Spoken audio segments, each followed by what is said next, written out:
Assalamualaikum warahmatullahi wabarakatuh. Kembali lagi di podcast Genji Talk.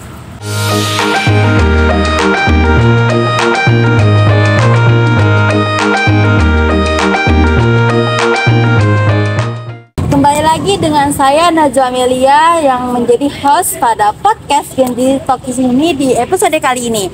Nah, juga podcast ini dibimbing langsung oleh Ustadz Haji Muhammad Iqbal Abdul Muin LCMA, dan juga judul kita pada episode kali ini yaitu pedoman etika komunikasi dan penyiaran Islam di ruang publik.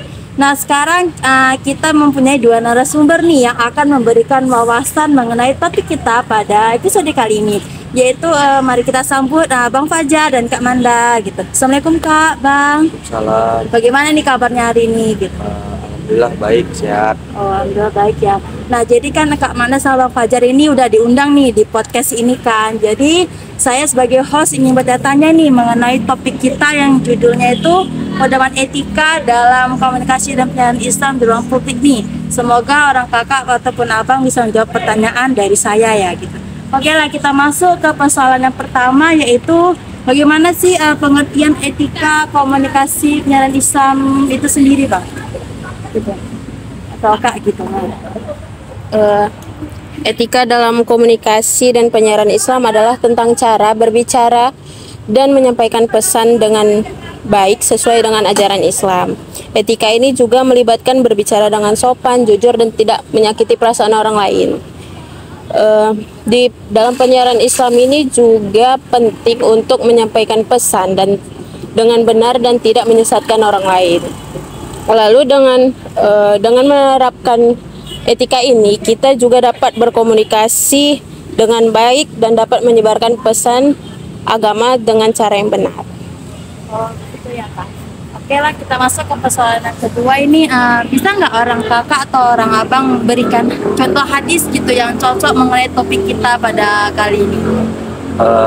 Jadi gini, ada salah satu hadis yang mengenai dari penjelasan yang dijelaskan oleh saudari Manda, yaitu Rasulullah bersabda kepada barang siapa yang beriman kepada Allah dan hari kemudian kelak, hendaklah dia berkata yang baik atau diam.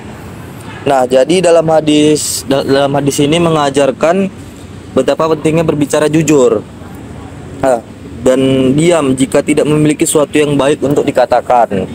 Nah, hal ini menunjukkan bahwasanya dalam berkomunikasi di ruang publik, kita harus menjaga kata-kata yang kita gunakan agar tidak menyakiti perasaan orang lain.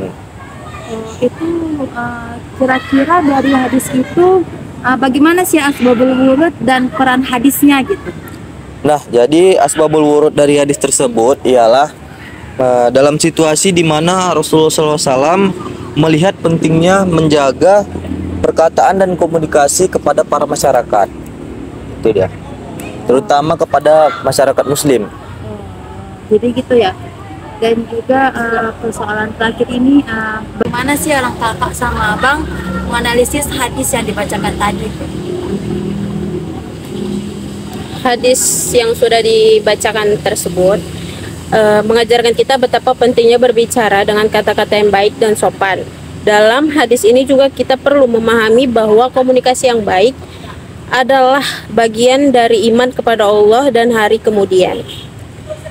Kita juga perlu menyadari bahwa diam juga bisa menjadi suatu pilihan terbaik jika tidak memiliki sesuatu yang baik untuk dikatakan.